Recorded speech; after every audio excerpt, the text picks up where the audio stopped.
Hey, everybody, welcome to the session here again tonight. I'm glad you guys are joining us. So tonight, I want to welcome all those that are new to the group. I want to spend a moment, since we've spent a lot of time going into some little bit deeper topics, and we've really discussed a lot of different things. I want to spend today talking about personal finance 101, kind of recapping a little bit of some of these, all the core topics that we've talked about, kind of pull it all together. And then, the next week we'll start back and start diving into some more deeper topics again. So tonight and it's a good refresher for everybody. So we're gonna go through some of the kind of an overview of the things that we've already gone through as a refresher to make sure you guys are still doing these or that you're working on them. And for those of you that are new, it's a good introduction. So what we're going to do is kind of go through each of those. We'll visit the website and show you where the guides are and all those kind of things and what we've talked about so far, right? So let's begin with that. Personal Finance 101. You got to have the core principles of financial management, before you start doing the higher end things, before you start investing and saving and doing the retirement thing. You got to have the core principles. Otherwise, it's going to be really, really hard to get there, right? So let me share my other screen here. Let me do this screen share. Here we go. All right, so let's start off where we started this whole thing. Let's talk about the treasure target real quick, right? Love this graphic. And we basically are working our way through all these topics to get to that experiential financial freedom in the middle, right? So let's go through this because this is at the cornerstone of some of the biblical principles of how that applies to financial terms of financial management, right? Well, let's look at this, the circle on the outside, the dotted lines. God owns it all, right? Well, let's just start there. It's not ours, it's His, and we're charged of being good stewards. So what does that mean? How do we be good stewards of what He has provisioned us? So that's kind of what we're talking about through all these days and nights, and what we're posting, what the group's about, so we can be good stewards for Him and what He's provisioned, right? There's a whole document out there I'll show you in a minute about faith and finances that goes a lot deeper into that.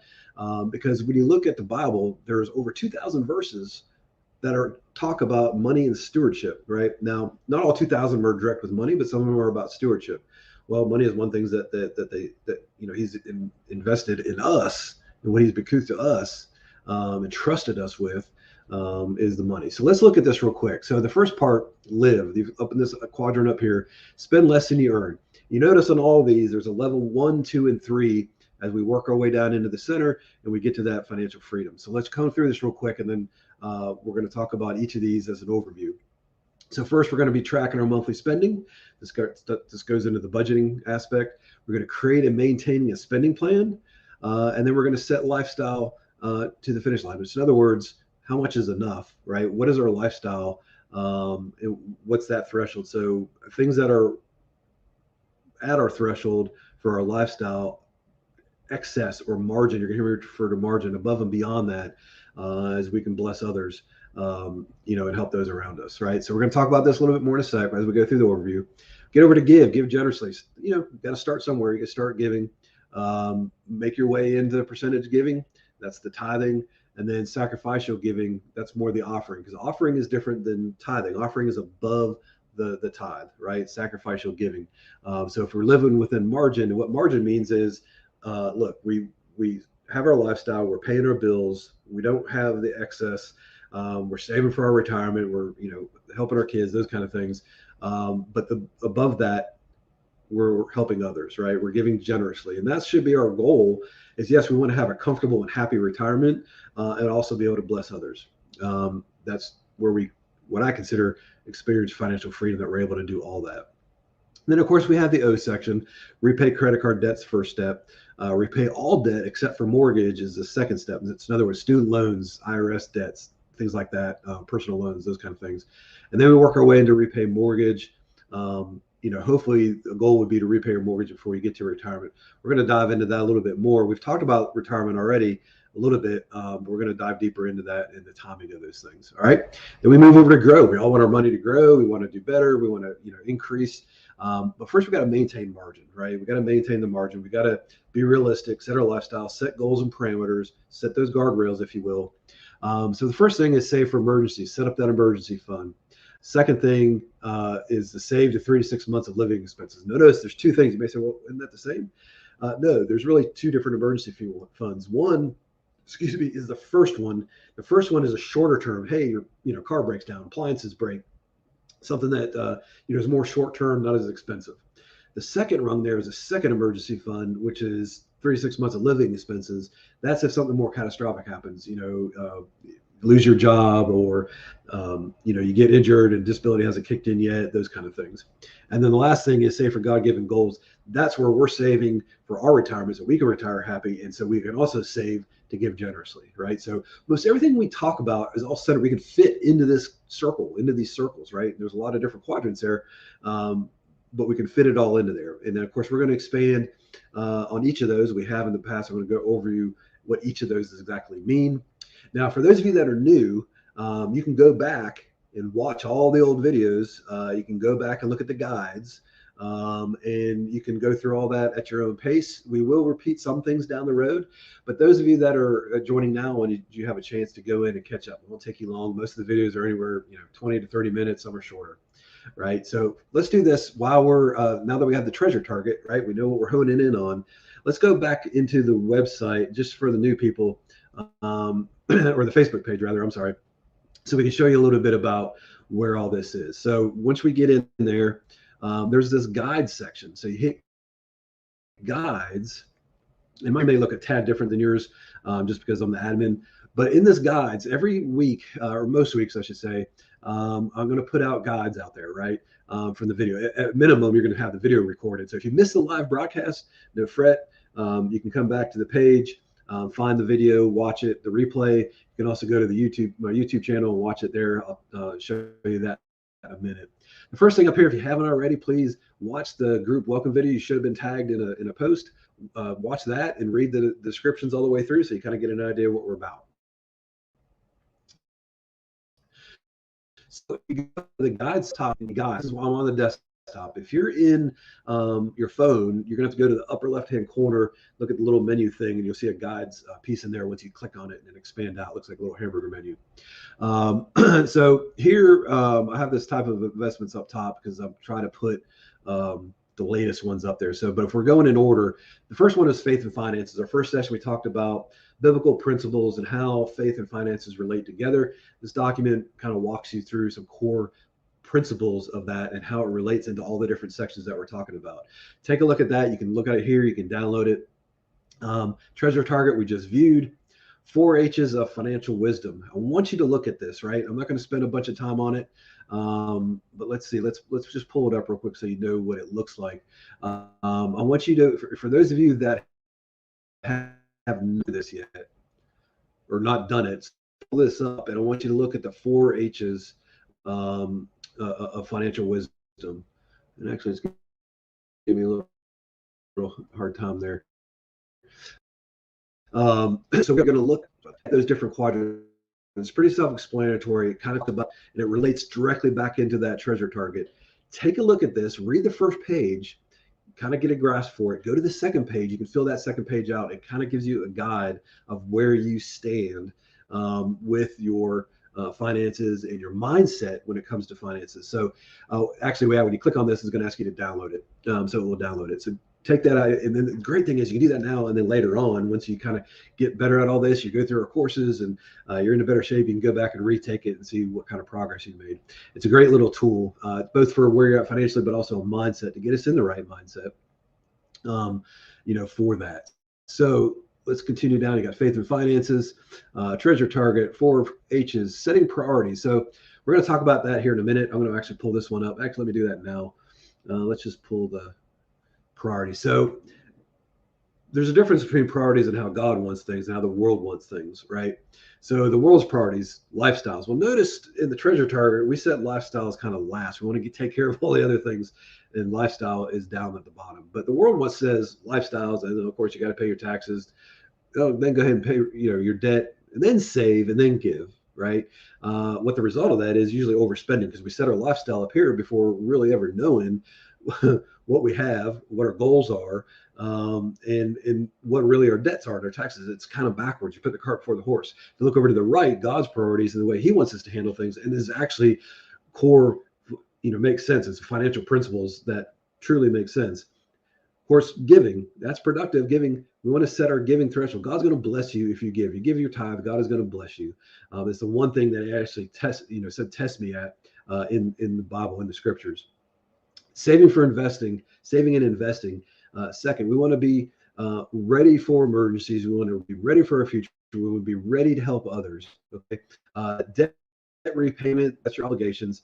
Then you're going to set your lifestyle last, right? Once we have all this stuff taken care of, then we're going to set our long-term lifestyle, and that's going to lead to contentment. Big difference between overspending, which gives us no margin, to on the right-hand side, you have results that give us contentment. I know a lot of us battle with contentment. I battle with contentment of what we have and where we need to be. But to get to that financial freedom, to get to that financial, contentment, we got to take care of these other things first. All right, so let me jump back into the website here, or the Facebook page. All right, so as we go down, we're going to set our priorities. You got to set those things and write them down, get in the mindset. So you're going to do that after the 4-H's document.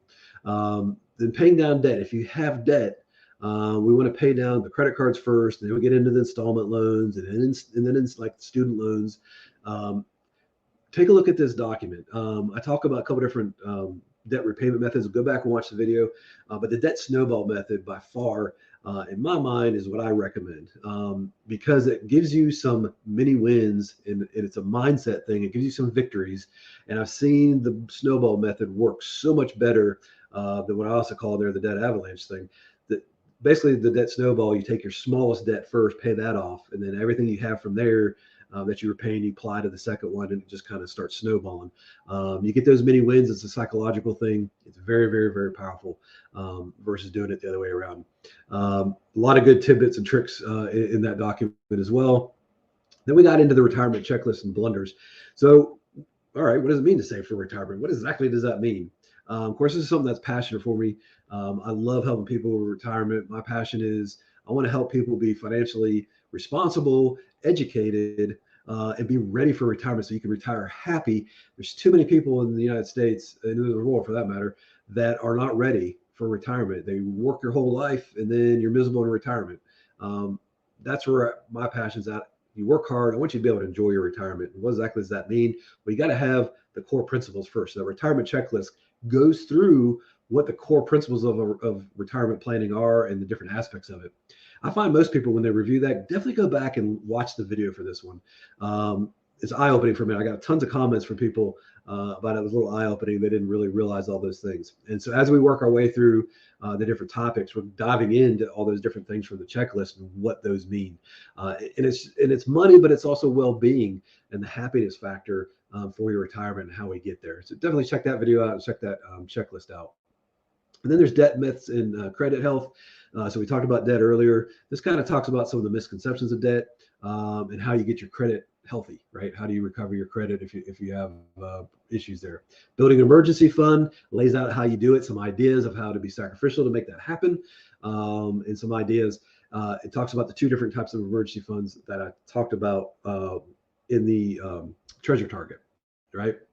And then we kind of took a break here and went back. 9 core principles from Bible verses about money. So there's a faith and faith document up front that kind of lays all out in the different topics. And then this gets a little bit deeper. It gives you a lot more passages rather from the scriptures. And it takes kind of 9 principles of finances and money, how it relates to the Bible, how the Bible relates to that, and some of the scriptures that go along with it. It's amazing how the scriptures tie in and how they teach us solid financial wisdom. It's fantastic. Retirement, are you ready? This one, hand in hand with the checklist, definitely watch the retirement, are you ready? And go through this document. Between the checklist and this one, it's where I got the most comments from, especially this one. I'm going to correct myself there a little bit. The retirement, are you ready? Really opened the eyes for some people of what it takes to really plan for retirement. And like I said, we're working our way through all those different topics. We're going to dive into each of them a little bit more.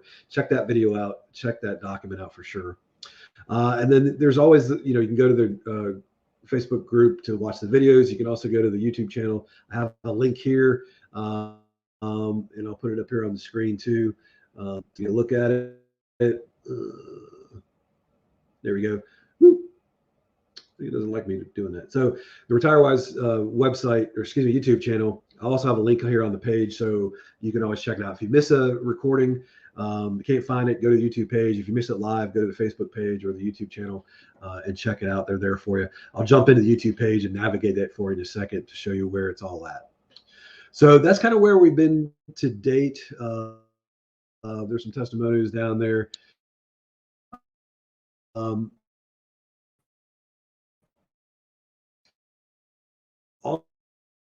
being a little slow today.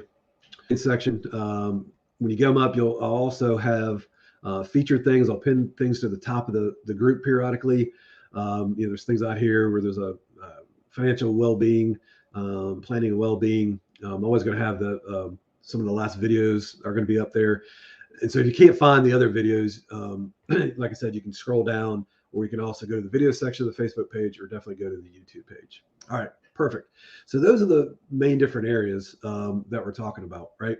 So when we talk about the treasure target and we talk about some of the core principles, so let's start with this, right? And that's the first session we did. You got to set a budget. You got to track your finances. You got to track the transactions. Do you know where your money's going? It's amazing. I want you to do it for at least 3 to 6 months. You set a budget up. And by the way, in there, I also posted some template budgets. I go through them on the video for that budgeting. Hit me up if you have any questions about it. But first, you got to set a budget. And then you got to track your money. And I talk about it in that video, so you know where it's going, where your adjustments need to be.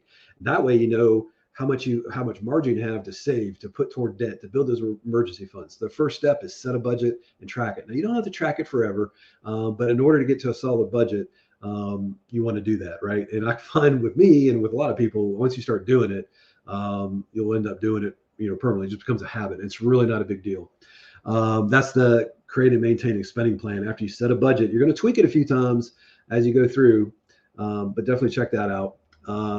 And then we go over to the giving thing. Definitely start the mindset of giving, that 10% off top, the tithing. God said, test us, and that's factor that into your budget. Okay. Then we went into the O and how you get down and pay down your debt. Go into that document, and you got to take care of that debt before you go in and start investing. Now, some people, depending upon where you're at, you can start investing a little bit if you're really close to the payoffs, and you don't necessarily have to go all the way through. I'm not saying pay all your debt off. You got to pay the credit cards off and the installment loans off, but like student loans and some of those other things, and definitely your mortgage, you don't have to wait to pay that off before you invest. So there's a timing aspect of that, but definitely the credit cards, installment loans, let's take care of those things first.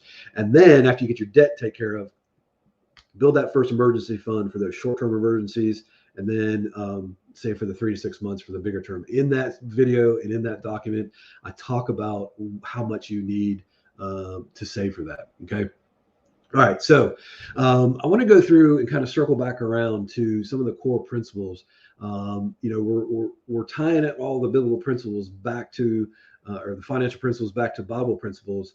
And like I said earlier, it's amazing that the wisdom that the Bible gives us and how it relates to today and the core principles. I'll be honest with you, I've been doing finances for a long time. And before I dove into what the Bible has to say about it, I was astonished when I went in there and was reading all these different verses, and I was studying them, and how I put that faith and finance document together a while back, of how much what I've already been teaching to people as far as the foundations of financial wisdom and the best practices is really the Bible has laid that out, 2,000 years ago. But let's talk about it for a second, right?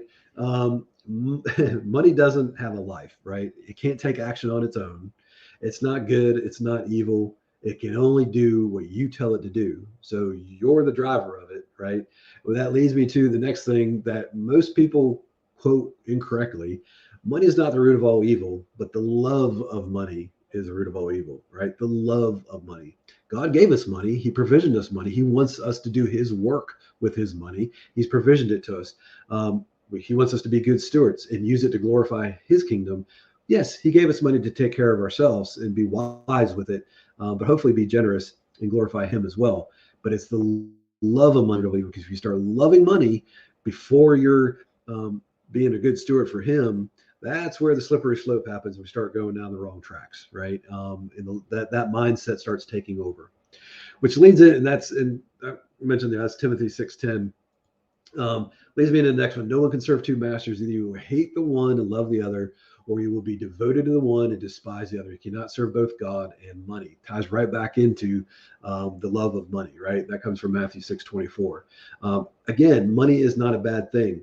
God wants us to have money. He wants us to be successful. And you'll find that out there as well. He even talks, there's even scriptures. If you go into that faith and finance document, there's a section in the 9 core principles document, there's a section about go get that money. He wants us to be successful, because if we're successful, we can glorify him. We can help those around us. We can be generous. And it's not that he doesn't want good things for us, but he wants us to be good stewards, and he'll bless us for that. Right. But we're worshiping God. We're not worshiping the money, which is where I love this saying. When it comes to money, you either worship wealth or you worship, when it comes to money, you either worship wealth or you worship with your wealth. And I misquoted that there on the thing. It should be your wealth, right? So think about that for a second. When it comes to money, you either worship wealth or worship with your wealth. What's the difference there, right? How can you worship with your wealth? It's blessing others. It's giving generously. It's helping those around us. It's glorifying God's kingdom, right? That's worshiping with your wealth. Worshiping wealth is being selfish, not being content. It's all about me and what the world wants me to have, what I want to have. I got to do better than the Joneses. So if nothing else, keeping on that phrase, it's kind of centers around everything that we talk about and around the treasure target. All right, so that's a really quick synopsis of some of the core things that you really need to go through before we start getting into the deeper topics that we're doing in retirement, investing. We haven't gone through all that yet. So please go back to the videos, go back to the guides if you haven't watched them already and read through them. Take your time, go through them. If you cannot find them on the webpage, go to the YouTube channel and let's launch that real quick just so I can show you where it's at. So if you go to the YouTube channel, you come down to the bottom, there's a Christian Families Financial Education. If you click on it, you can click on each one individually, but if you click on it, it will go through here and you can find the different videos, that we were talking about. So replays are there for you at any given time. All right. If you have questions, feel free, hit me up on Facebook, send me a message. If you want to schedule a time to go a little bit deeper, or just ask questions, you want to talk in person, here's my Calendly link to my calendar, schedule a time. I'm more than happy to help out and talk to you about it. When you're watching this, hit me up on the comments. Let me know you're watching it live or whether you're doing a replay. A lot of people right now are doing replays. I know everybody's busy, but let me know how you're watching it. Definitely hit me up. Let me know if you have any questions. Like I said, send me a message, send me a calendar invite. We can talk. We can do it on phone, we can do Zoom or whatever it may be. In coming weeks, we're going to re-pick back up and go into some more topics. We're going to dive deeper into retirement planning. We're going to go deeper into investing. There's some investing 101 stuff in there, but we're going to go a little bit deeper into that and start pulling that all together. We'll talk about a few other things as well that are a little more higher end on the financial spectrum. But I wanted to take a pause here for a minute and get everybody up to speed. For those of you that are new to the group, a refresher. For those of you that have been in the group for a little while, we're going through. So guys, I hope this was beneficial to you. Hit me up if you have questions. Look forward to next week and our future topics. God bless. You guys have a great evening, and we'll talk next week.